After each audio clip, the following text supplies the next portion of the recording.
ദേശീയ ചലച്ചിത്ര അവാർഡ് പ്രഖ്യാപനത്തെ വിമർശിച്ച് സംവിധായകൻ അടൂർ ഗോപാലകൃഷ്ണൻ കുറച്ചു നാളുകളായി ദേശീയ തലത്തിൽ തിരഞ്ഞെടുക്കപ്പെടുന്ന സിനിമകൾ ആ വർഷത്തെ മോശപ്പെട്ട സിനിമ എന്നാണ് അടൂർ ഗോപാലകൃഷ്ണൻ പറഞ്ഞത്. ജൂറിയുടെ നിലവാരം മോശമായതുകൊണ്ട് തെരഞ്ഞെടുപ്പും മോശമാകുന്നു.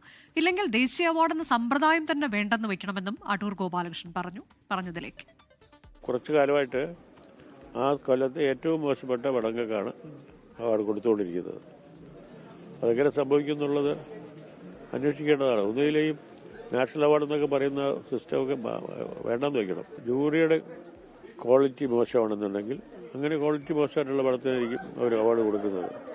ക്വാളിറ്റി ഉള്ള ജൂറിയാണെന്നുണ്ടെങ്കിൽ ശരിയായ തീരുമാനങ്ങൾ എടുക്കും.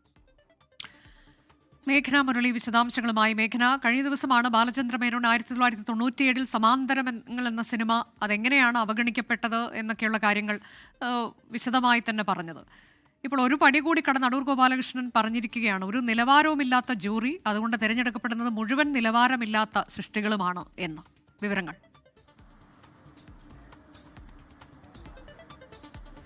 തീർച്ചയായും അനുജ, ദേശീയ അവാർഡ് സമർപ്പണത്തെ ചലച്ചിത്ര അവാർഡ് സമർപ്പണത്തിനെതിരെയുള്ള വലിയൊരു വിമർശനമായി തന്നെ ഈ അടൂർ ഗോപാലകൃഷ്ണന്റെ ഈ പ്രസ്താവന കാണേണ്ടതുണ്ട്. ഇന്നലെ കഴിഞ്ഞ ദിവസം ബാലചന്ദ്ര മേനോൻ തന്റെ സിനിമാ ജീവിതത്തിന്റെ 50-ാം വർഷത്തിലാണ് സമാന്തരങ്ങൾ സിനിമയെ അട്ടിമറിച്ചു. അതുപോലെ തന്നെ ഈ അട്ടിമറിക്കാൻ ചിലർ മലയാള സിനിമയിൽ നിന്ന് തന്നെ ഇടപെട്ടു എന്നുള്ള ഒരു വലിയ ഒരു പരാമർശം നടത്തുന്നത്. അതിന് പിന്നാലെയാണ് അടൂർ ഗോപാലകൃഷ്ണനും ഇപ്പോൾ ഒരു വിമർശനം. അത് ഈ അടുത്ത ദിവസങ്ങളിൽ, ഈ അടുത്ത കാലങ്ങളിൽ തിരഞ്ഞെടുക്കപ്പെട്ട സിനിമകൾ, ദേശീയ അവാർഡിനായി തിരഞ്ഞെടുക്കപ്പെട്ട സിനിമകൾ ഏറ്റവും മോശപ്പെട്ട ആ വർഷത്ത് തന്നെ മോശപ്പെട്ട ചിത്രമാണ് എന്നുള്ളൊരു വിമർശനമാണ് അടൂർ ഗോപാലകൃഷ്ണൻ ഉന്നയിക്കുന്നത്. അതിന് കാരണമായി പറയുകയും ചെയ്യുന്നത് അതൊരു ജൂറി, മോശപ്പെട്ട ജൂറി ആയതുകൊണ്ട് മോശപ്പെട്ട സിനിമകൾ വരുന്നു.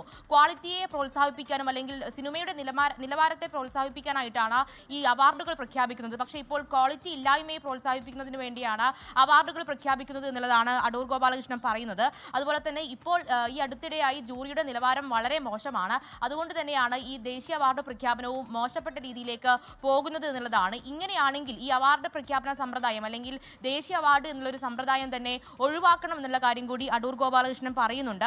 ഇത്തരം ക്വാളിറ്റി ഇല്ലാത്ത സിനിമകൾ അവാർഡിനായി തിരഞ്ഞെടുക്കപ്പെടുന്നത് ഖേദകരം എന്നാണ് അടൂർ ഗോപാലകൃഷ്ണൻ സൂചിപ്പിക്കുന്നത്. ദേശീയ ചലച്ചിത്ര പുരസ്കാര നിർണയത്തെയാണ് വിമർശിച്ച് അടൂർ ഗോപാലകൃഷ്ണൻ രംഗത്തെത്തിയത്. ലോകത്തെവിടെയായാലും ഏത് സമയത്തും 24 വാർത്തകളും ഓഗ്മെന്റഡ് റിയാലിറ്റി പാക്കേജുകളും എക്സ്പ്ലെയിനറുകളും വിശദമായി കാണാൻ ഞങ്ങളുടെ യൂട്യൂബ് ചാനൽ നിങ്ങൾക്ക് സബ്സ്ക്രൈബ് ചെയ്യാം.